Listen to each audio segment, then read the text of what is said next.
tonight through Sunday. I'm also glad that Charles Heath Quartet could be here tonight to get us warmed up. Weren't they great? All right, let's give them a round of applause. As many of you know, Lake Effects is building on the success of 3 past DCASE events: the Creative Chicago Expo, the Chicago Music Summit, and the Chicago Film and Media Summit. The name Lake Effects speaks to the exciting ripple effect we're certain will happen this weekend when creatives come together in our city by the lake. Before I share some of this weekend highlights, I'd like to take a minute to sincerely thank our presenting sponsor, Google, a company known for driving innovation and creativity. I also like to recognize our co-producers, SimFest, and the Recording Academy Chicago chapter. Our event is free thanks in large part to our sponsors, which include the Chicago Sun-Times, Chicago Reader and Splash, Virgin Hotel Chicago, Chicago Transit Authority, WGCI and the V103, and our in-kind partners include the Harris Theater of Music and Dance in Millennium Park, the Hard Rock Hotel, Chicago, the Gene Siskel Film Center, Macy's on State Street, Power Tower, Simple Truth, Free Speak Media, and EARS, Engineering and Recording Academy of Chicago. How about it for all of our sponsors?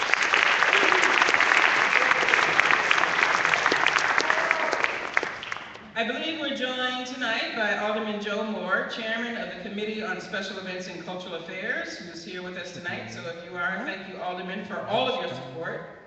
And we'll have another very special guest here with us tonight, the legendary Seymour Stein, music mogul, rock and roll Hall of Famer, and co-founder of Sire Records. Mr. Stein will be our music keynote speaker in conversation with Greg Cott of the Chicago Tribune and Sound Opinions at the Hard Rock Hotel tomorrow morning at 10:30 a.m.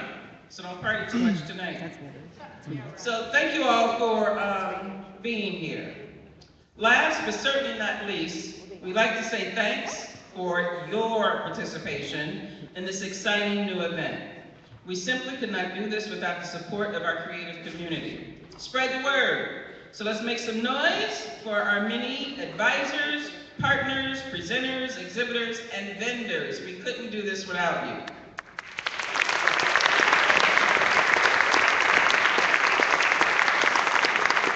This year's theme is improvisation and innovation, celebrating the fluidity, flexibility, and ingenuity that artists and creatives need in order to thrive.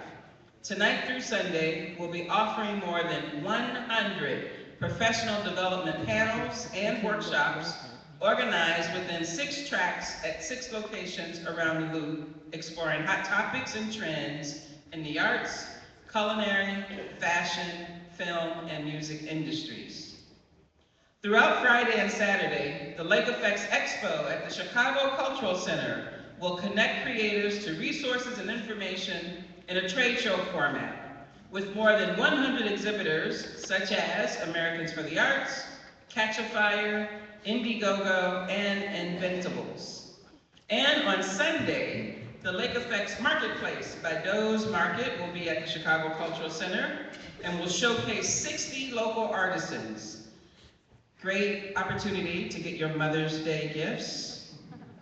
The conference ends with a concert celebrating the 25th anniversary of Cedille Records. For all the details, please visit lakeeffectschicago.org, or you can follow us on Facebook and Twitter. Now, it is my pleasure to introduce Rob Biederman of Google. He's a senior manager for Midwest Public Affairs and Government Relations. Let's all put our hands together and welcome and thank Rob and Google for their generous support of the inaugural Lake Effects Summit and Expo.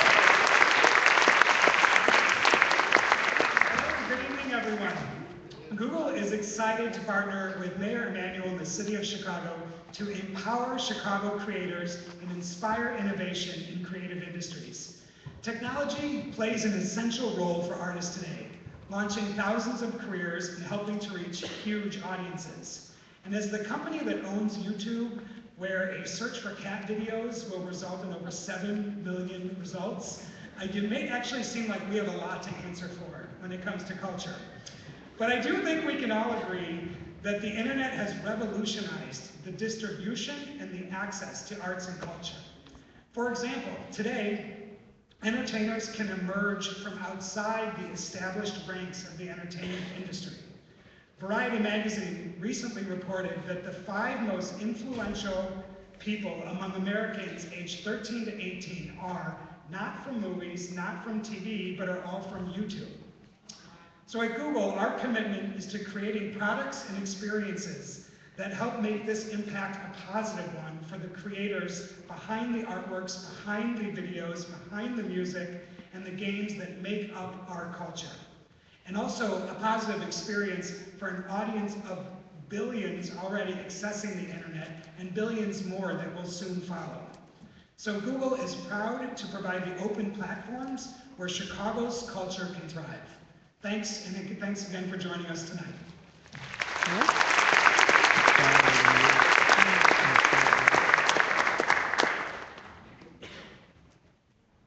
Thank you, Rob.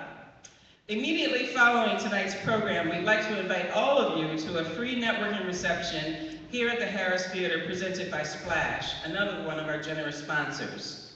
And after you've enjoyed some tasty food and drink provided by City Winery, Lagunitas Brewery, and Paramount Events and Prairie Organic Spirits, please meet us at the Mid in the West Loop neighborhood for the first of 9 Lake Effects evening showcases.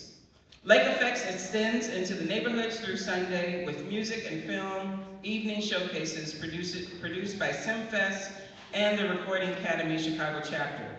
Tonight's show is 8 o'clock to 10 o'clock, featuring performances by some of Chicago's most buzzworthy jazz, rock, and R&B talents. That includes Next Generation, The Fox and the Hounds, and Lily K, right? Come on out, check them out. A shuttle bus will be leaving from Randolph Street and will get you there starting at 7 o'clock p.m. All right, let's get the energy up. Y'all ready? What's up? Now, to introduce the panelists for tonight's opening keynote, The Lake Effect, is Laura Schwartz. Laura was just 19 when she arrived at the White House in 1993. With no political connections, she volunteered answering phones and soon climbed her way up the ranks to become the White House Director of Events. Today, she travels the world as a professional speaker, best-selling author, and regular television commentator. In her first book, Eat, Drink, and Succeed, Laura shares the secrets that skyrocketed her onto the world stage. A round of applause and a huge Chicago welcome for Ms. Laura Schwartz. So much, Michelle. Well, so great to be here. Thank you. You know, this is an incredible theater. If you feel like moving around at all or want to come to the front, feel free at any time. If you're comfortable where you are, just hang out there. And we're getting comfortable here on stage. I just want to tell you all that, you know, the Lake Effect is truly what happens when creatives get together in Chicago. And I am so honored that we have this amazing group of creatives right here on this stage and within this theater tonight. So thank you so much for being here. And to kick us off, I want to introduce you to these amazing creatives we have with us this evening. We're going to start here to my right with Alex Kutlowitz. Alex is perhaps best known for his national bestseller, There Are No Children Here, the story of 2 boys growing up in the other America. This book was chosen by the New York Public Library as one of the 150 most important books of the 20th century. Alex's nonfiction stories, which one critic wrote, inform the heart, have appeared in print, radio, and film. From his documentary, The Interrupters, to his stories in the New York Times Magazine and on public radio's The American Life. He's been honored in all 3 mediums. A former staff writer at the Wall Street Journal, Alex has long been a regular contributor to the New York Times Magazine. And public radio's This American Life. His stories have also appeared in Rolling Stone, the Chicago Tribune, the Washington Post, as well on PBS's and NPR's All Things Considered and Morning Edition. His awards include some of journalism's most major prizes, such as the George Foster Peabody Award, the Robert F. Kennedy Journalism Award, and the George Polk Award for his play, An Unobstructed View, which premiered right here in Chicago in June 2005. Welcome, Alex.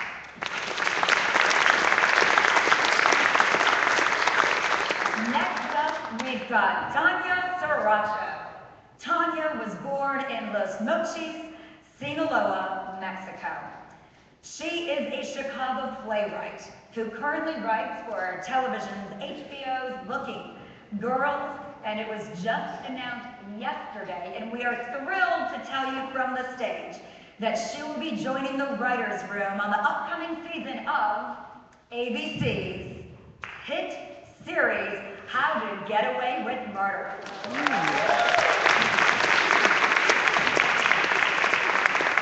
Now, Tanya has been named the best new playwright by Chicago Magazine. She has had plays produced at Oregon's Shakespeare Festival, the Goodman Theater, Steppenwolf Theater, and many others. Tanya was named one of 9 National Latino Luminarios by Cafe Magazine and given the first Revolucionario Award in Theater by the National Museum of Mexican Art.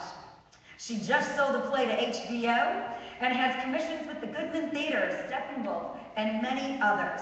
She is also a successful Spanish voiceover artist, a SAG-AFTRA actress, and a proud member of the Writers Guild of America. And one of my favorite things about Tanya is her Twitter description. Simply said, works in LA, based in Chicago. Welcome, Tanya.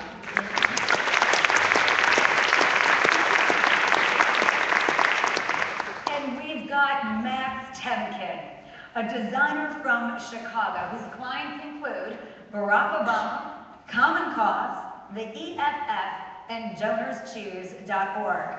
He is co-creator of the games Cards Against Humanity, perhaps you've heard of it, Slap 45, and Humans vs. Zombies.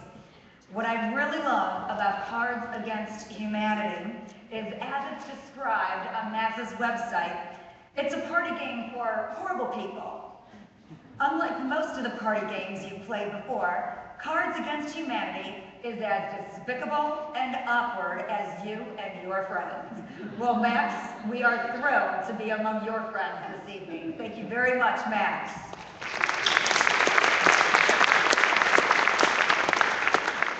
And we are so honored to have with us among her hectic schedule throughout Chicago and the country, Sharna Halpern. Sharna is the founder and artistic director of the I.O. Theater. She has been teaching performers how to work together for more than 25 years. Having founded the world-famous I.O., formerly known as the Improv Olympic in Chicago and Hollywood. Sharna's theaters are the meccas of training in the art of improvisation and act as a recruiting stop for television shows like Saturday Night Live, Conan, The Daily Show, The Colbert Report, and countless other shows, supplying Hollywood with writers and performers. She is also the author of the improv training manuals we should all run out and get, called Truth in Comedy and Art by Committee. On the website, it's fascinating to see those that she's touched by her teachings and work at I.O. Amy Poehler said, Del and Sharna gave me a vision. I don't know where I'd be without them. And Bill Murray said, this is the most important work of group work since they built the pyramids. And if you check out her website, I.O., It is just so interesting to watch the videos, and I was watching one today with one of your teachers and actors, Susan Messing. Susan Messing, and throughout her video, talking about why the IO Theater is so important, she said, and I wrote this down, once you come here, recognize you will always have an ensemble around you to support and protect you. That is just one of the reasons to study at IO. I think it really sums up IO and Chicago. Thank you so much, Sharna. Welcome.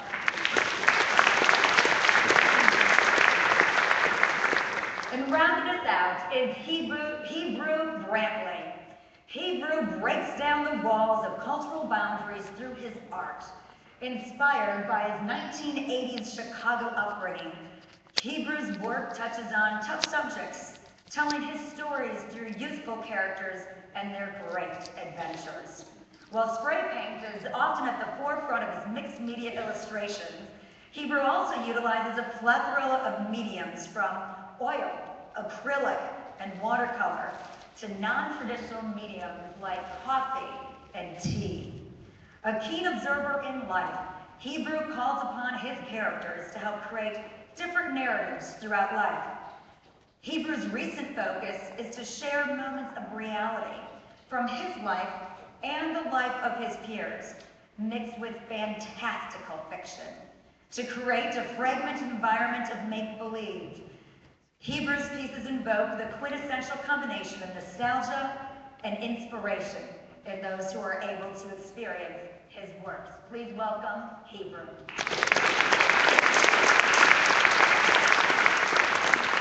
Thank you so much for being here. You know, we're having a conversation tonight, and we want you to join that. So if you have a question, no matter where you are in the theater, just raise your hand, and we're going to have one of our fabulous staff members from DCASE bring around to you a note card.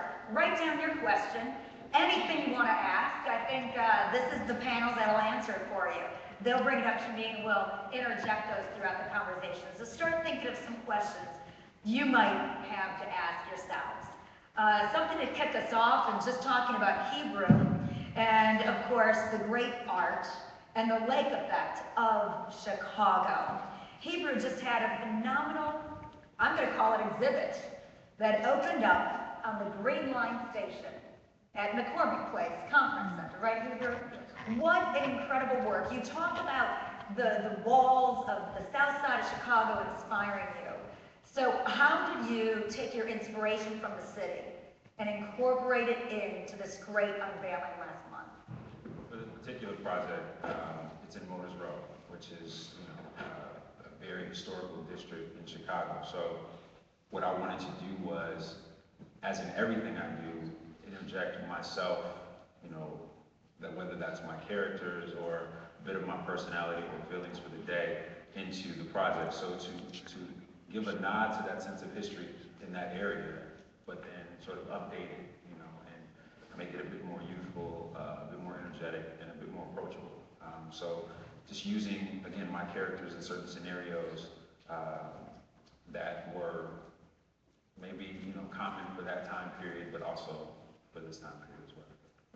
Well, and it's amazing because the audience that will see your art isn't one that's defined because they're walking into a gallery that you're showing at, or your website where they intentionally search you or the art, but it really is a mixed cadre. Well, it's very much like street art, which was sort of where I got my start. Where you can have work in a museum or a gallery, and throughout that month of the exhibition, you might have 5,000 people that come look at it. Whereas if you're on the street, you have 5,000 every so many hours that are passing by your work. Some identifying with it, some not, but again, it's sort of that way of campaigning for yourself, for your cause, for whatever that message is at the time, and it's, it puts it in front of the public. Well, you've got to be so proud. We certainly are. Thank you. Now I'd love to go to you, Sharna. We won't always necessarily go down the road, but Sharna, so you founded the IO Theater in 1981. Right, and you were working at it way before then as well. You've done so much for the city of Chicago, and the impact of improv, not just here in Chicago, not even just in Hollywood, but really how the world is impacted by improvisation. The theme for this year's Lake Effects is improvisation and innovation. Can you tell us a bit of how you came to the innovation of your improvisation by starting the IO? Well, first of all, I was a student myself, and I just wanted to perform. So I don't want to say that it was just a wonderful thing. I just wanted to get on stage and be funny. But when I started to learn about the work, I realized that its impact, that this isn't about being funny. This is about communicating, a high-level form of communication. This is about making people better, getting people to work together, to support each other, to listen to each other's ideas. Because when we're on stage, we have to say yes. We have to make the other person look brilliant, or we don't look good, you know? And then I started realizing the impact that we were having on our students. We were actually making better people, because not only did we have to be wonderful, saint-like people on stage, but that was what we were off stage. And we were taking care of each other off the stage as well. And we all started building this family. And I think the real importance of it hit me when I was called by the American Embassy to go to Cyprus, because Cyprus, if you know your Mediterranean history, has been is divided by the Greek and the Turkish Cypriots, who have hated each other for hundreds of years. And President Dentes wanted to join the European Union and have and raise the border. And so they hired me to come down and work with the Greek and the Turkish Cypriots separately and then together. And they didn't want them to be funny. They wanted me to create agreement and to get people to empathize and care about each other. And I did that, and it worked. And the border was raised, and somehow Obama got the Nobel Peace Prize.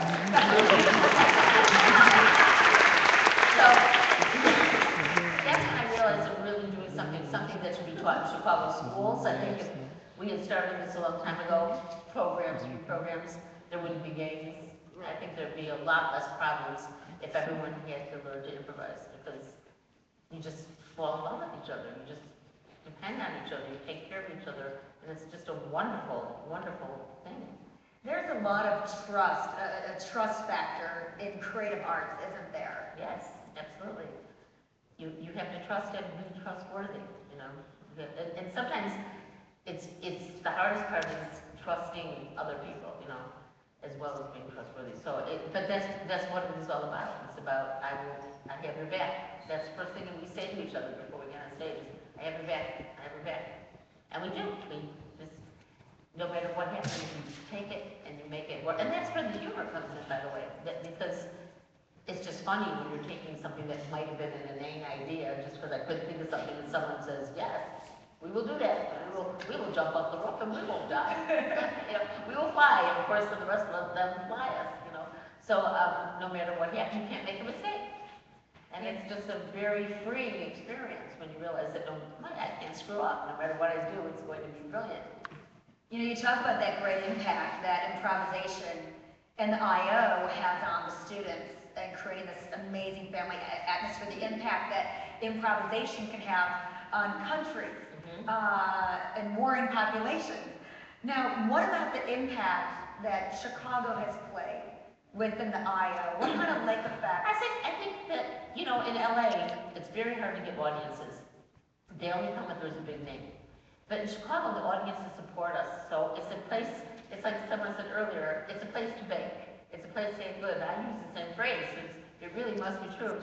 We can go on stage, the audience will support us. We can screw up and learn, because you learn when you make mistakes. So the reason the stars are coming out of Chicago is because we can get good here. We can take the time. People will come and watch us. They'll let us have the experience, and we'll get good. Where in Hollywood, there might be an agent in the audience. People are scared.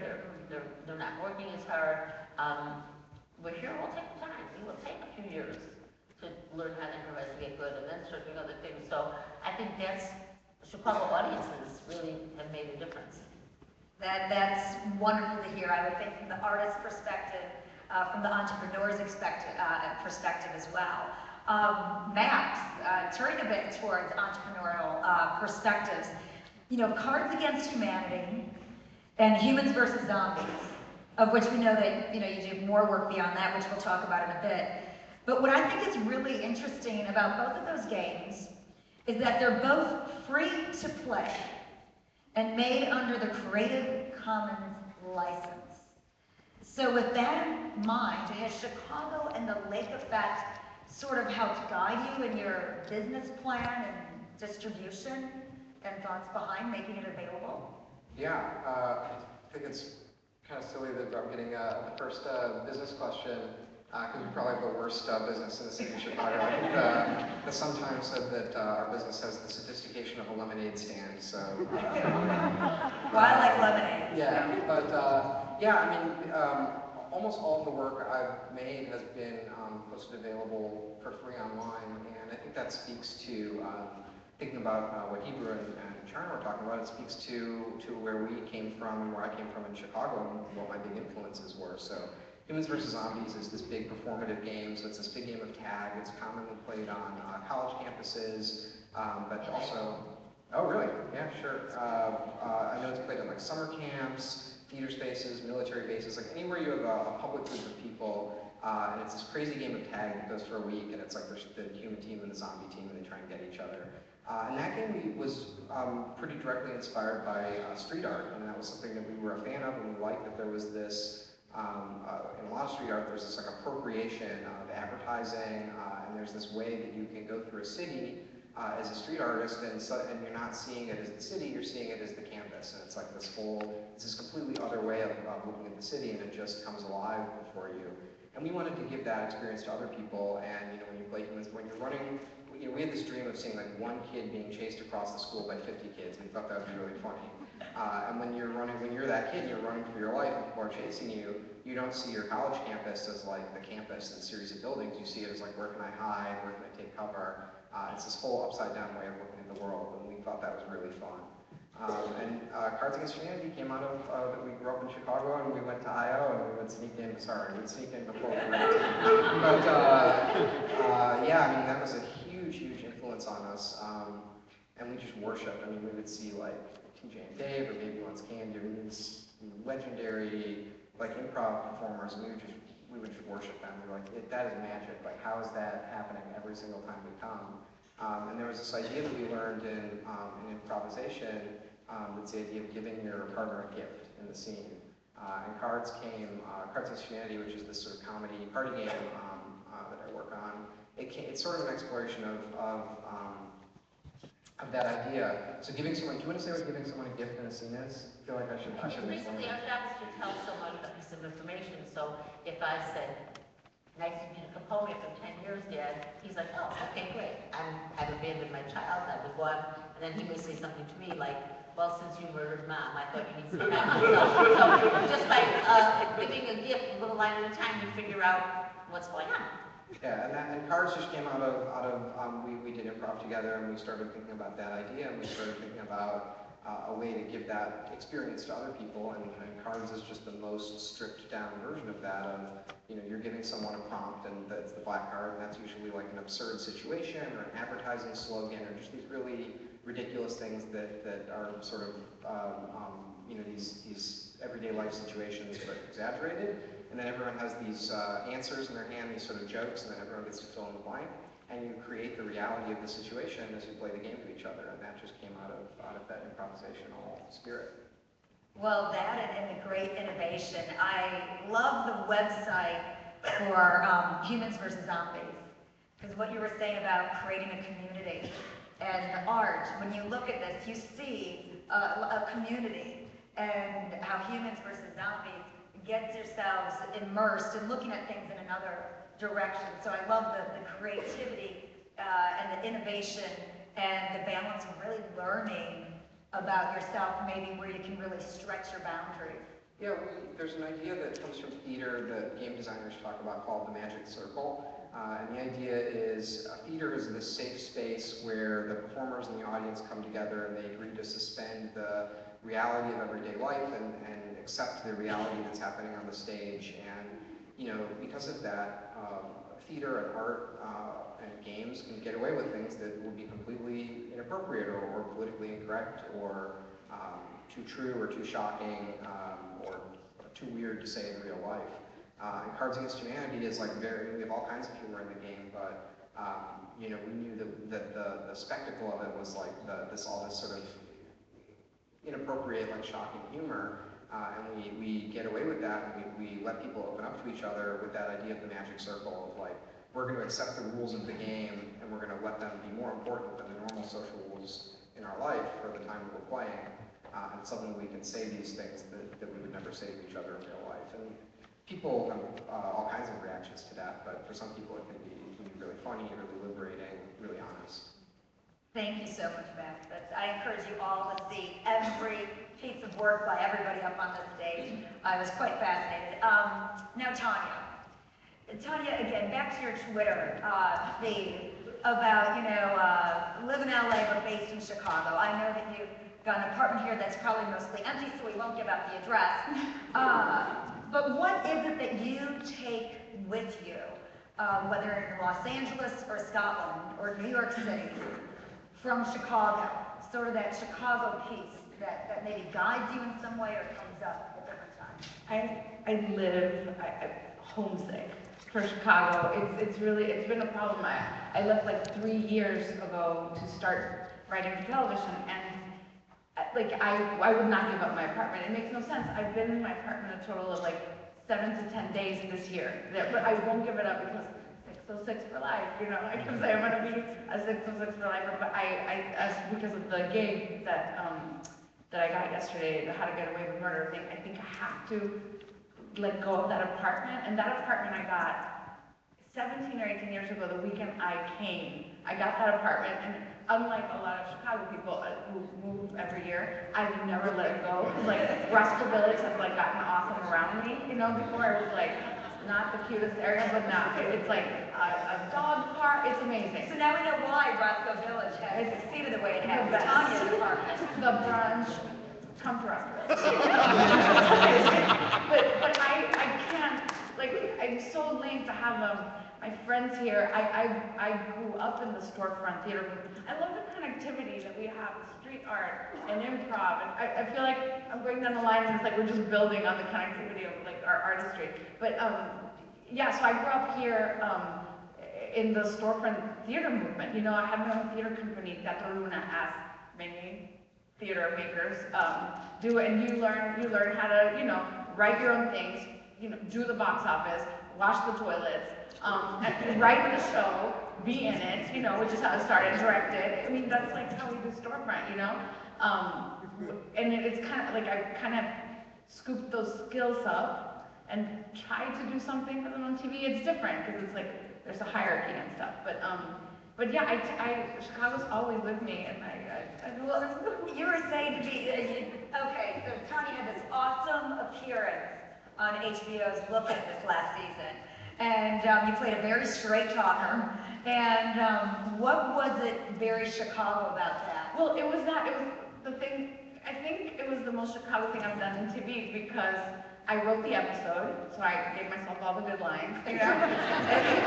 I got to pick my costume, which that's what I used to do at storefront. Go to the thrift shop, and that's where we used to buy our costume. You know, my fake tattoos, everything. And then I got to be in it. You know, so it was the most Chicago thing that I was able to do. You know, that I've been able to do because everything's so different. You know, on TV, actually it's not because it's by committee, kind of you like come up with the episodes together, and that's kind of how we used to do it in my theater company. So maybe everything I do is Chicago. I don't know. Now when you get in that, right, yes, everything you get in Chicago, no matter where. If you physically leave us in the 606, we will welcome you back, and that's just the physical connection. The emotional goes much deeper, obviously. So for a lot of the writers here in this audience, what goes on in that writer's room? You get that many amazing creatives together. Does it help the process? Sometimes does it hinder the process? Yeah, both, but it always ends up working out, right? So you sit in a room, usually the girls' room was a table, but usually we sit on couches and eat all day. That's why we just keep bringing the trays. So you're eating and coming up. It's something called Breaking Stories. So break the story, meaning you come up with a story. First it's the season, and then it's each episode, and then it's each scene, and then you go off and write an outline, and then there's a lot of approval that needs to happen. So like, I've been working for HBO the last 2 shows, so it was just one network, but now on ABC I'm gonna have a network and a studio approved. So everything, it's like art by committee, and so by the time you see it, it's gone through so many iterations and so many tears. A little different than improvisation, where you see it happen right away. Absolutely. Yes, No, and it we're never not. happens again. Disposable comedy. Is that one of the great things when it comes to improv, Sharna, on stage, where you see if something works for an actor and how to build on that, or hey, if it doesn't work? I'm sorry, I'm not sure. If something works, you know what I think is great about the IO theater is that you see right away, I would think as a creative, as an actor, if it plays well with the audience, if they're coming along with you on that ride, or they're somewhere else and you gotta bring it back. That's the thing about improvisation.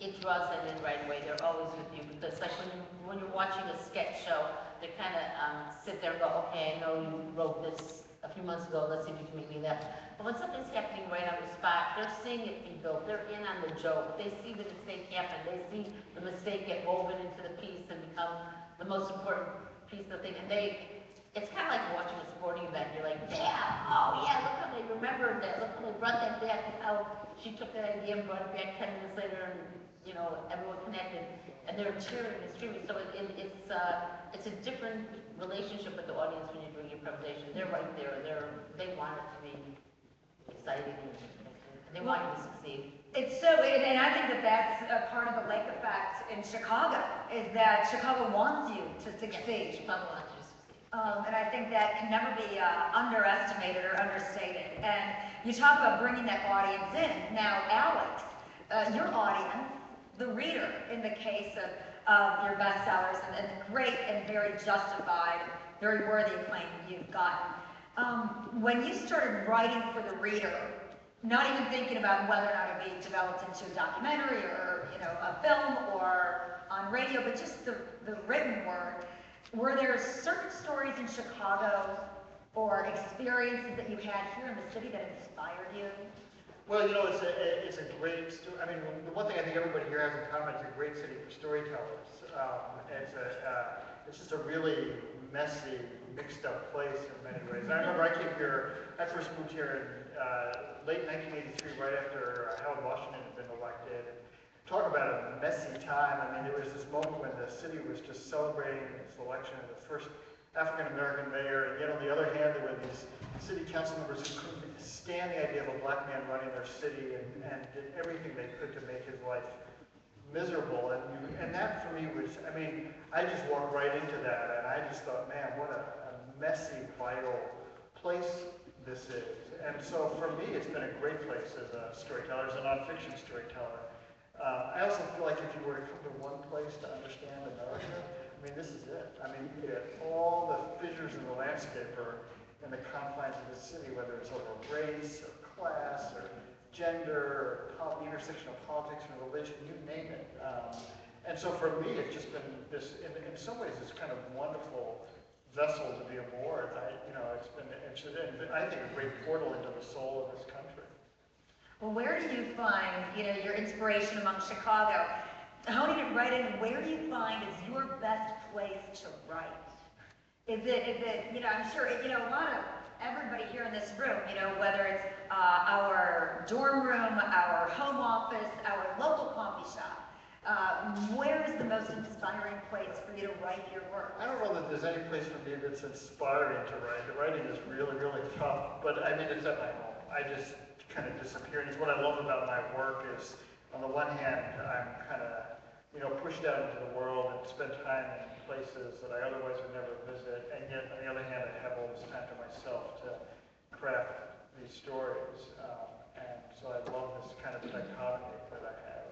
As you craft your stories, a day of writing, how long would you, deep into a book, spend writing? I'm an early riser, and so it's usually my mornings, and usually by noon I'm exhausted, and if I had enough sense, I would take some time off and go for a walk and enjoy the day, but I end up sitting around just anxious that I can't get any more work done. So. The neuroses of a writer, I think we all have that inside of us. It's nice to hear that. All of you must be inundated with ideas. Whether you're walking down the street, or you're in a great little coffee shop in Chicago, or you're sitting in the audience at the IO Theater.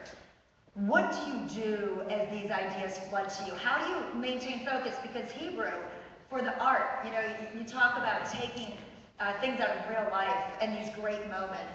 So how do you sort those through, write them down? What's the method to that? Well, we were talking earlier about where that creativity finds you, where that you sort of hone in on those juices, and you're saying that you love hotel rooms. You're saying there is sort of no formula, no right place. But for me, I think a lot of my creative juices are sort of predicated off of fear. So I find myself very dialed in on airplanes because I'm terrified to fly. And a lot of that sort of comes there. And I think that depending upon how you capture it, I'm rarely without my tools, so without something to draw a sketch with, or but it's hard sometimes when you don't have that, and you don't have the accessibility to that. So you're putting an idea in the phone, and I'm so great for putting an idea in the phone, and then 2 hours later I'm like, what the hell does that mean? The purple dog and the tree, trying to decipher what I put down. But I think it sort of comes in waves and droves. You just kind of have to, grab it and pull when you can. I mean, I'm sure everyone up here has 1,000 bad ideas a day. And it's sort of deciphering, which one is not so bad. Most people, when they write down a purple dog and a tree, have maybe been out drinking for the night, but really, you could draw something of a purple dog that it makes sense to you. Shauna, how about you? Do you wake up in the middle of the night with a theory for your next theater It's show? funny that you say that. I actually wrote a movie that Lauren Michaels is supposed to executive produce, and maybe it won't happen in my lifetime. But he liked the ship. I wrote a movie about my partner Del Close and myself, and it did happen when I was asleep at night. I woke up. I actually almost think, and this is going to sound crazy, that I channeled him or something. I don't know how it happened, but I woke up and I was thinking about all these hilarious things that he had said and done.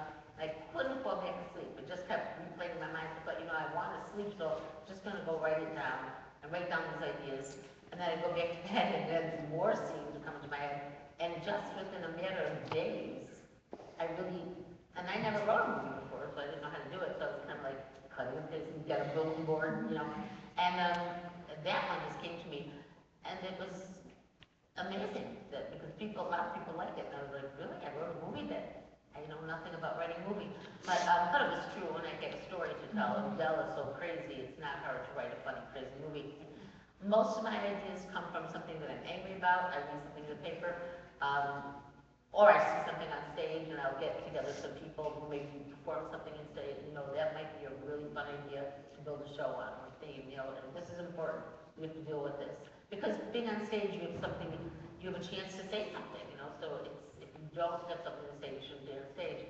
So I'm really lucky that I have 4 stages to do those things, and lots of talent, a hotbed of talent to force them to work on my idea, and then of course the idea gets changed, just like yours. It's not approval, but more ideas start happening. That's our writing. And we can do this, and we can do this, and suddenly grow into something else. I think it's beautiful how you relate to how ideas come from emotion. Whether that be in your personal life, professional life, your day-to-day, crossing the street and seeing something that strikes you. You have just an incredible partnership with Del. And I think that that's a movie to see the history of what Del brought to improvisation and comedy and what you brought together through I.O. That could teach as well as incite great laughter. Oh yeah, and this was he dedicated his life to, And he built a lot of stars, you know, he helped hone a lot of stars too, Bill Murray and Belushi. And, you know, he knew that it wasn't for him, fame, but, you know, he knew that he was the doorway.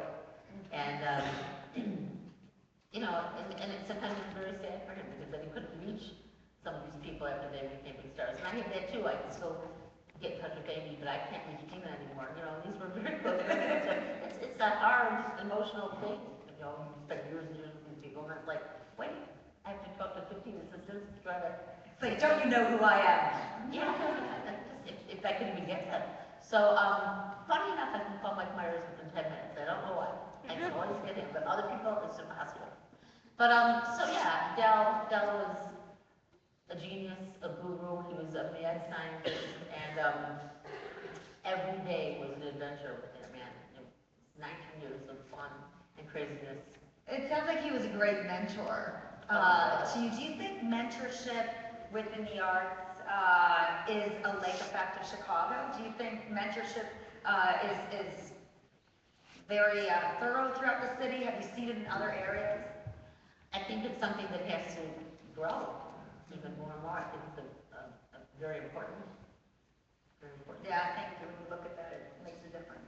But it is a really generous city, I think. I mean, I grew up in New York, and I just think about, in New York, I know I'm not there partly because I can't afford to live there, but the other reason is I know I'll be looking over my shoulder at what everybody else is doing and think, I ought to be doing that. And here I just feel like there's just this real sense of generosity, you know, this kind of a democracy with a small d, you know, where, and so, I don't know, I find it an incredibly supportive place and as you said, I think earlier, it's a place that lets you fail. That lets you fail. Yeah, absolutely. It's so important to be able to fail. And that's what is so wonderful about this place. And you know, I have the opportunity to have a theater in LA, and you know, my accountant says every day, you can get a place in LA, and you can live in LA, the weather's better, but you know, and sometimes I'm tempted when it's the polar vortex. But really, I just don't like it there. I really like Chicago. See, Tanya, you gotta keep your plate. Fix this up. You know what I don't like? That sometimes we're a springboard for some people to come try it out. Like you're saying a nicer version of it. Like, you know, but some people like, I'll try it out in Chicago and I'll really go make it in New York. I'll try it in Chicago and really, and I don't like that. I don't know how to fix it because the market's not here for, like, I wish I could be writing TV here, you know? Or I wish I could make a living as a playwright, but the economy, it's just not there. Playwrights can't really make a living. So, but I wish we didn't just like spring, because it's like, it's that whole Second City thing. I mean, not the theater, like the whole mentality of Second City. And people come to try it out, like after college or something like that. And I don't know, I feel like, I don't know like that. But now, that actually brings up a great conversation. And how can Chicago become an incubator, not just to train and to hone, but to keep talent in Chicago? We are so fortunate that all of you, whether you physically are here 7 to 10 days a year or year-round, that you still feel influenced by Chicago, you still give back to Chicago. But what's a good way for us, all in this theater, to take away in order to hone and then keep talents? Well, Yourself Center Space included. might be a part of it. You know, if they start shooting more movies here, and if they start shooting more TV shows here, then people wouldn't have to move. I think that now they know that there's talent here. A lot of people, you know, Harold Ramis, many recipes, stayed here. And there's a lot of people, you know, TJ and Dave were at my theater, you know, they shoot movies and commercials and stuff, and they've been offered so many things, and they don't want to leave Chicago. So, but it is hard. You have to make a living, but at least you can always come back and you know that this is your home. And there's so many Chicago people transplanting to LA now. Maybe we can kind of change it a little bit out there. Chicago. Yeah, maybe we can come off. It totally is. In my world of like, you know, weirdo, like independent artists and game designers and filmmakers and stuff, the institutions that like New York and LA have to offer are becoming less and less relevant, and more full of like these gatekeepers who want to tell people like you can make this kind of art, you can't make that kind of art. And I'm really encouraged to see like a lot of the stuff that I like and that I see, you know, getting really popular and growing, like especially on the internet. It's just some people making it. There's no film studio, there's no publisher, there's no middleman. It's just like someone and their fans, they make this thing and they put it out there and they somehow turn that into a living. And Chicago's a great place for that. Like, it's cheap to live here, you have very supportive audiences, and there's an independent spirit here. There's like a lot of, if I think in the world of tech and art, comedy, there's all these great stories of people who have done their own thing on their own terms in Chicago and made incredible opportunities for themselves and other people, and that's very encouraging for me. Like, And they also say it used to be in the old days that you did go to New York to get famous, but that isn't happening now. They're coming to Chicago. They know that Laura Michaels comes here for talent, and all the TV shows, they come to, it started with Such a City, now I.O., and now it's like this mecca for comedy. They're coming here for writers, and it doesn't mean you don't have to leave eventually, but at least they're coming here. They know that this is where the talent is. This is where the people take their time to get good. I was even told by this very big casting director that they give a person a really good look if it says IO on the resume, but not if it says iOS, if it says IO from Chicago, because in iOS in LA, they know that an agent is saying, just go take a class so you can put it on your resume. They know here, they're staying for years to really get good. So those are the people from Chicago that they're really looking at.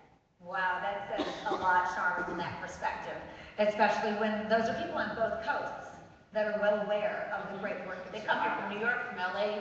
People come here from New York and LA. Well, that's massive. And they come from all over the world. They come here from other countries. I mean, Chicago is mecca for comedy now. Do you think Chicago is turning to more of a mecca, Max, when it comes to like creative, whether gaming, mobile? I was funny that you're saying like when like Lauren was looking to cast on or something. I always think like Saturday Night Live would kill to get the ratings that a kid on YouTube is getting playing Minecraft and having someone watch him play a video game. And I'm not going to say that that's like better or worse than SNL. I'll say worse than SNL, but it's definitely worse. But that's where the world's going, right? Like things are going towards these people with like a strong voice and they've got something to say and they've got their own platform and they're going to say it. And you don't need to be more Michaels. You don't need a studio. You're absolutely right. It is changing. Things are changing. There's no doubt about it. No doubt about it. This is a great city for that. Like I've done so much weird stuff here. There was never anyone I never had to go through any gatekeeper. There's no one to ever tell me no. And it was easy. There's I think another cool thing about Chicago is like, in a city like LA, it's easy to get caught up in the status, in the approval of the entertainment industry. New York has its own kind of industry. San Francisco has its own kind of industry. We have more of a blank slate here. Like it's easier to kind of come up with your own thing here because it's like there's no predominant industry that's going to tell you the right or the wrong way to do something. I've got a great question with the audience here, and Tanya, I think this is focused to you and Hebrew. Assuming that habits help breed success, what are some of the habits and routines you did daily that would bring you to the point that you are today and that you still incorporate in your daily work? What are your habits that help you succeed? I mostly have bad habits. I have historically waited to the last moment, which is the word, and then freak out. And then this last, I was writing in a hotel room because my agent yelled at me. I was like, HBO's waiting for the thing. And so I freaked out. I ate some cake. I freaked out, and then I did it. And I sent it off, and I was like, that's pretty good. That was really good. But that's not a good habit. I'm saying don't do that. But that's the habit that I know I have. And at least I know that that it will happen. Do you know what I mean? But I do, it's awful. I wait till the last moment. I thought you were going to say you work from a place of fear. I work from a place of fear. Oh my God, I'll never have an idea again. I'll never have an idea again. And then it just comes. So I don't have any good answers for that. Funny idea, and there's not 1 second to appreciate it or feel good about it before you're like, well, there was that. It was terrible, yeah. Yeah, that was good while it lasted, but that's the last funny thing I'll ever think of. Yes, that's it. I'm like dry. I'd say a real one habit, or in that area, I would say when I wrote my books, it took me a month to write my book and 2 years to decide to write it. I cleaned my house all the time, I washed my floors all the time, and finally it was just like, I'm just gonna write. And then when I started writing chapters, if I took a break, I'd be like, oh, I have to read read everything and see what I wrote, and that was stopping me, and I was like, just forget it. If you rewrite something, you'll take it out later. Just keep writing, just keep writing, just keep writing. Don't wash your floors, don't wash your car, don't wash your dogs. You will find every excuse to not write. Hebrew, do you paint every day? Yeah, it's a little different for me, I think, because You have to. you do. You have to stay in practice. But, you know, for me, when I first started out, you know, I'm the least methodical person and the biggest procrastinator. So, you know, knowing that I had X amount of paintings to finish with that, you know, this small timeline, and then that inspiration or that kick in the butt doesn't come until that last moment, you know. And for me, it's a bit more difficult because you're dealing with such a process-intensive, you know, form of creation. And, you know, sometimes it doesn't always come out that way, but I think that, you know, for me, a habit is simply, I have to draw everything. You know, I feel like that's my form of journaling. That's my, you know, when I do talk to younger kids and, you know, try to give them that analogy that they can relate to, it's like a rapper who before he writes a rap, you know, he's kind of mumbling over a beat or he's freestyling, you know, and it's sort of the NBA player that's in a layup line before the game to just stretch out and, you know, sort of knock the rust off. And, you know, a lot of times, you know, great ideas come from that because, you know, you sort of start off with, you know, one, you know, energy and then you kind of end on another note. And, you know, a lot of times, you know, improvisation is a huge thing where it's just like, you have an idea of what you want to do, but not necessarily an idea of how to get there. And, you know, it's a lot of trial and error, it's a lot of fumbling. And, you know, with me, every day it's about, you know, if you catch me around 3 o'clock, 4 o'clock in the afternoon, I'm a grumpy SOB. Because usually that's me being in the studio all day and having this fight with this piece that, like, I just want it to look like this, damn it, and it's not looking like this. And, you know, it's like I have to pull myself away for a second and then come back and reapply. Usually I win, but, you know. But do you ever just say yes to your unconscious idea, like, all right, this isn't what I was planning, but maybe I should just go and stretch and see what happens? All the time. Okay. All the time. I mean, some of the best work comes from that, you know, some of the best work. I think, you know, I'm not the type of artist that tries to keep everything so tight, and, you know, and again, you sort of have to let come with be. And even in my sketchbooks, I mean, I go through 4 or 5 sketchbooks a year, and even in those, especially when I'm on the plane, terrified that we're gonna crash, I'm just doodling, you know, and a lot of times it's like unconscious writing, you know, I'm just putting things down, and then I'll get to my destination maybe later that night, and I might open it up, and I'm like, oh my God, this is actually pretty good. I can use this. That's crazy. That's insane.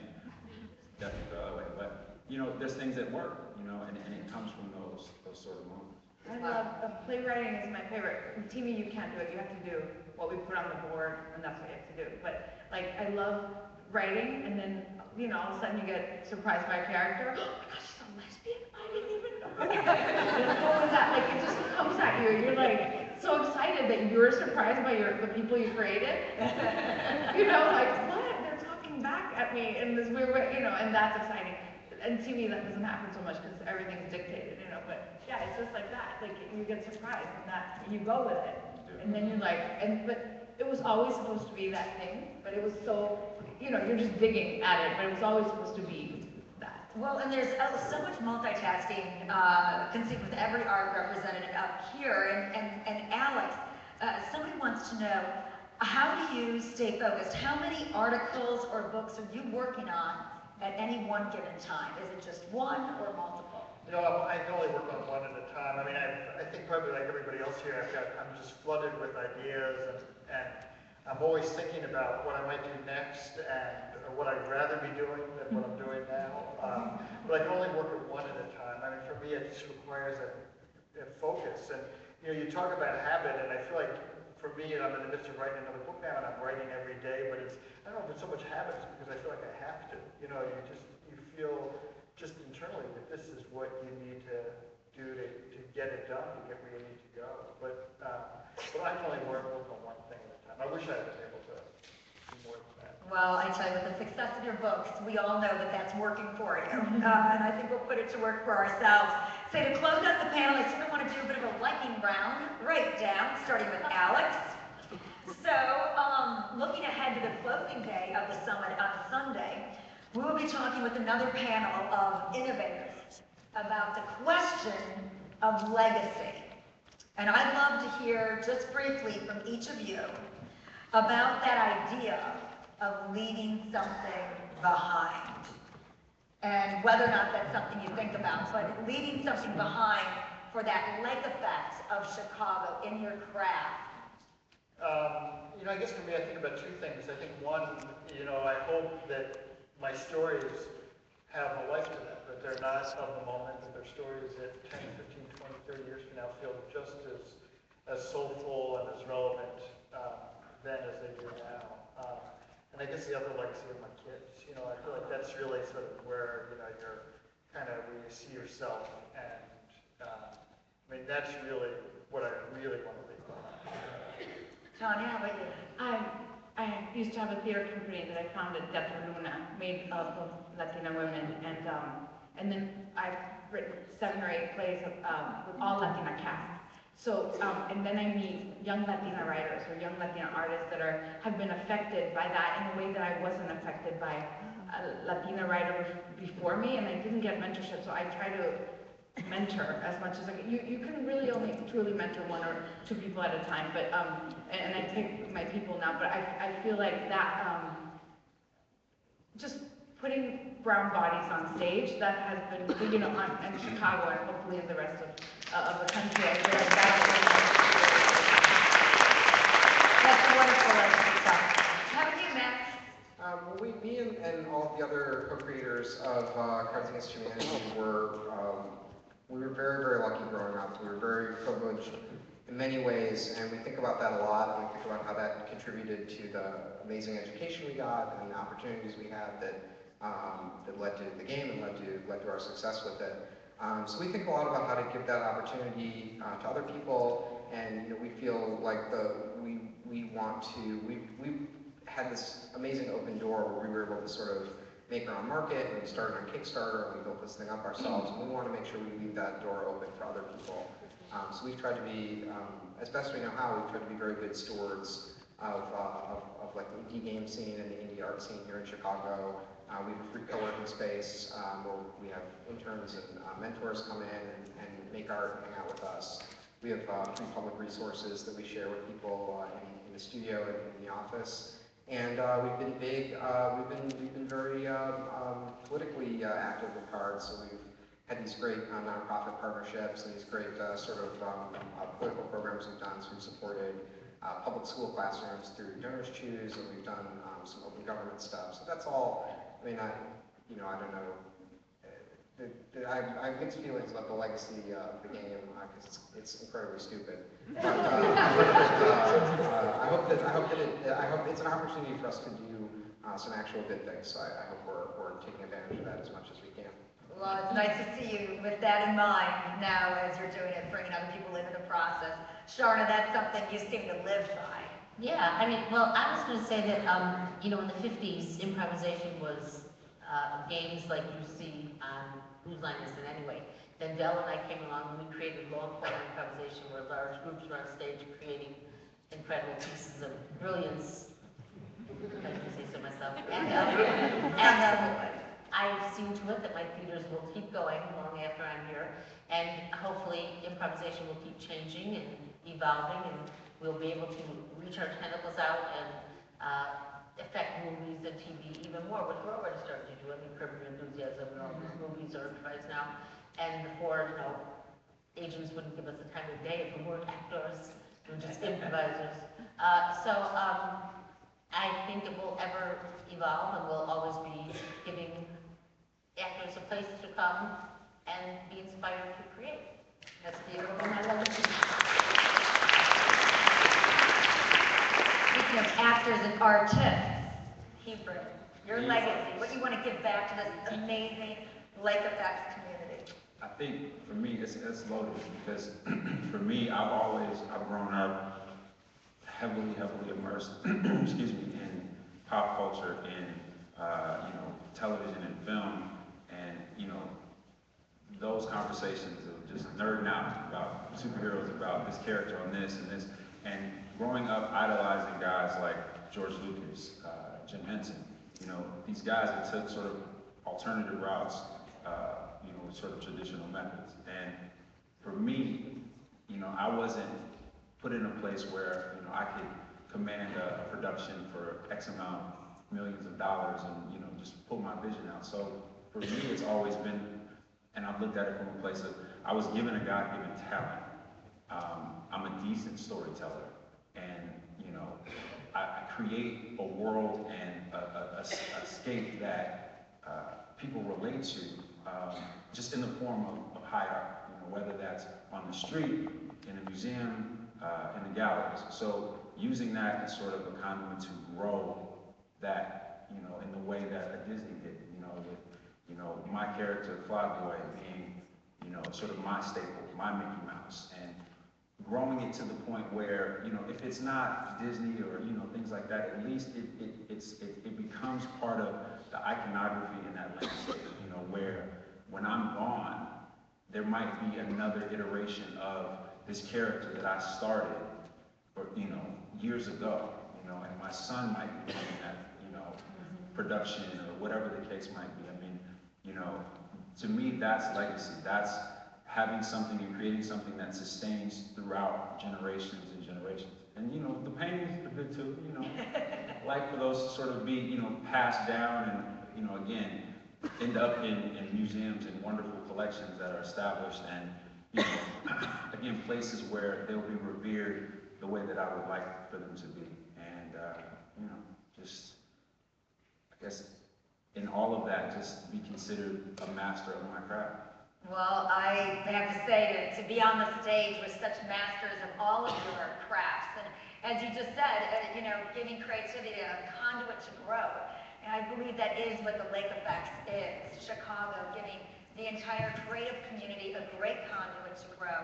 This summit certainly is giving us a wonderful opportunity to grow over the next few days. Tomorrow kicking off, of course, with Seymour Stein, and tonight the conversation continues.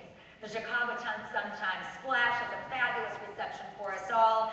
And then there are buses that will be ready to take you over to the Mid for our after party tonight. But for right now, just want to thank you all for attending this very esteemed panel. Please, let's hear it for